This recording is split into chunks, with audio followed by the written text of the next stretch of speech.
uunahin ko na po, ako'y hihingi ng paumanhin ho sa inyo mga kababayan. Bakit 'to? Eh, kasi hindi muna tayo magsha-shoutout sa ano na 'to, sa umagang ito. Bakit po? Eh, totoma muna ako, 'no?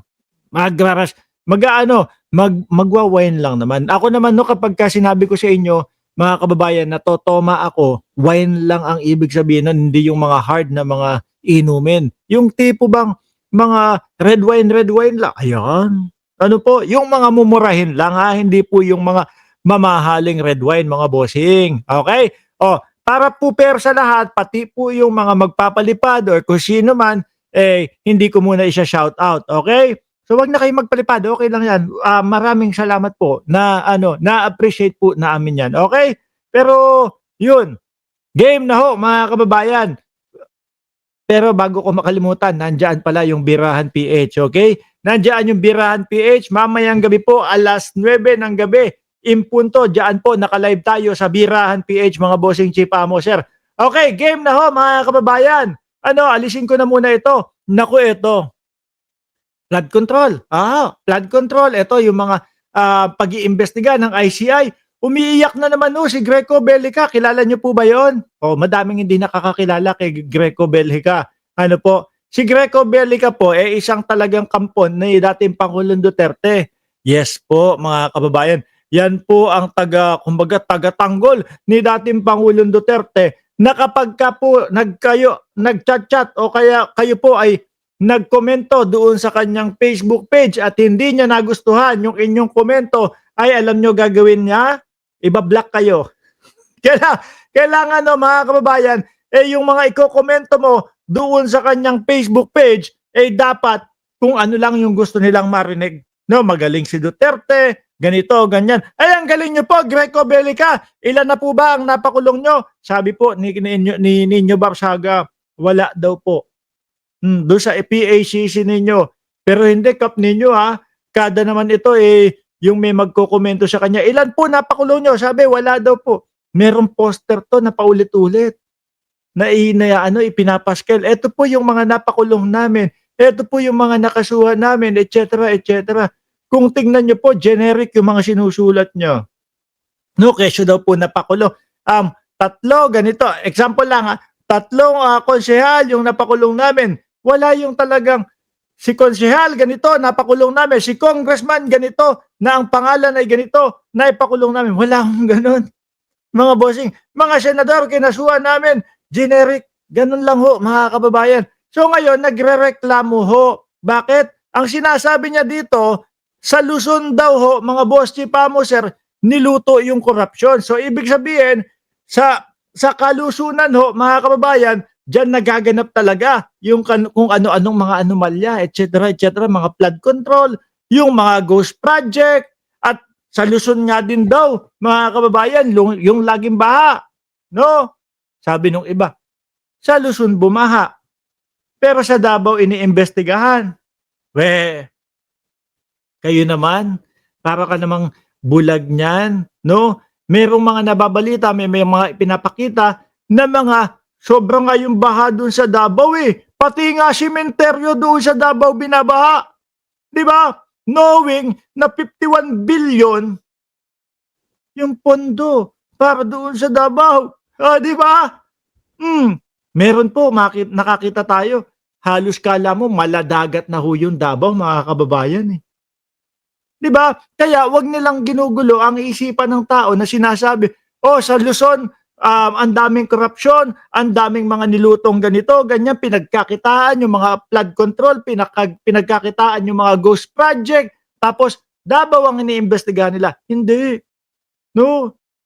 Nung undas lang. Nung undas lang mga kababayan, biruin mo Undas, yan ang nag-iisang araw, November 1, mga bossing, na dinadalaw natin yung mga kaanak natin, yung mga mahal natin sa buhay. Pero ano yung sementeryo nila? Lubog sa baha. Paano mo naman siya dadalawin? Hindi man lang inasikaso. Mag-uundas. Dadalawin itong mga patay na ito nung kanilang mga kaanak. Mano ba namang linisin natin? Higupin natin yung tubig baha palabas doon sa sementeryo. Mano ba namang ganun? Pero wala. Di ba?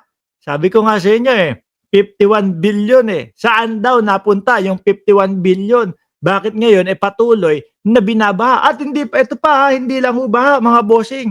Naalala nyo nung panahon ho ng kumakampanya ang dating Pangulong Duterte na ang sinasabi doon sa Davao, naku pagkaayos-ayos doon sa Davao, naku hindi ka makakakita ng mga kuryenteng sala-salabat doon.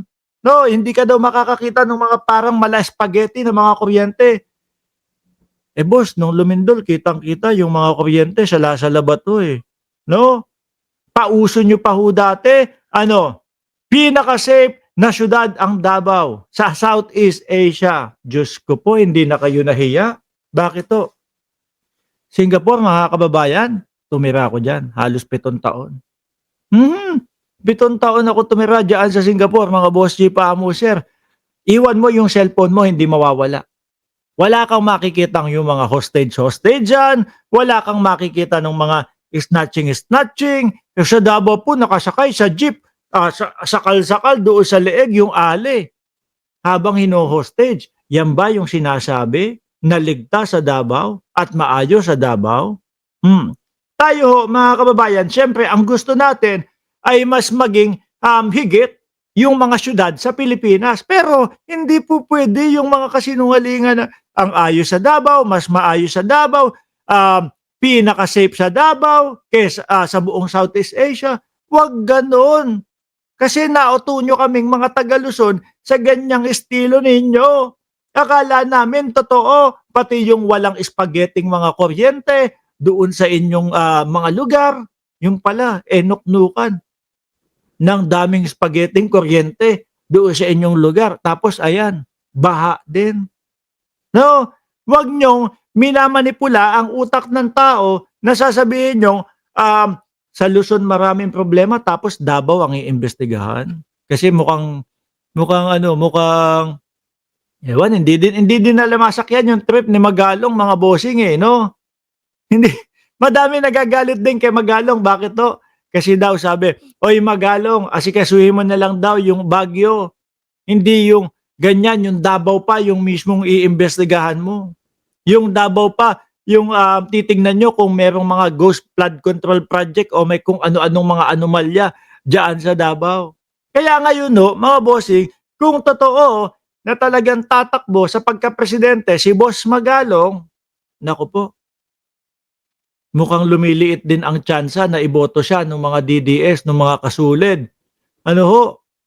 Sa atin, sa government supporters at sumusuporta kay Pangulong Bongbong Marcos, medyo basa yung kanyang galawan, mga kababayan, na alam natin, naramdam natin na DDS po yung galawan. Kaso po, ito, mga DDS naman yung bumabati ko sa kanya. No? Kasi ramdam nila yung pamamangka sa dalawang ilog. Sa Luzon, niluto ang korupsyon. Nasa Visayas ngayon ang baha.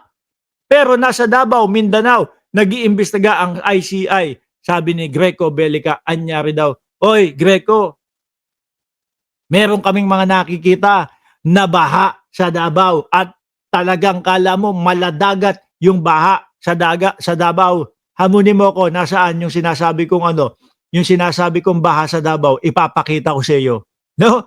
Hindi, nandito, kompletos recados itong computer ko, kompletos recados mga kababayan. Hindi ako nagbubura ng kahit anong file dahil kung sakali na dumating ang panahon, Mark, bakit mo sinabi yun? Bakit nag-vlog ka ng ganito? Sinisiraan mo yung isang tao? Ibinalita yan ipinakita yan sa mga mainstream media. Meron kaming mga naka-backup na suporta kung kasuhan nyo man kami. Di ba? Kung sakali, mapuno na itong laptop na ito, bibili lang ako ng panibagong laptop. Ganon. Itatago namin to. At hindi ako nagbebenta ng mga kagamitan, lalo na yung mga laptop. Baka mamaya makita nyo yung gumigiling. Ayan.